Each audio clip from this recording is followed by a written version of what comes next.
Много споров о том, является ли свинушка тонкая ядовитым грибом.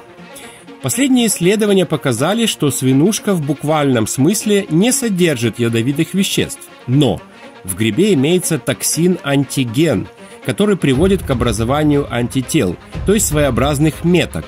Антиген встраивается в мембрану эритроцитов и провоцирует борьбу иммунной системы против этих самых эритроцитов. Наша иммунная система начинает распознавать эритроциты как врагов. При каждом новом употреблении свинушек вся цепочка повторяется, к тому же имеет накопительный эффект. Через время начинается массовый распад красных кровяных телец и начинается процесс гемолиза.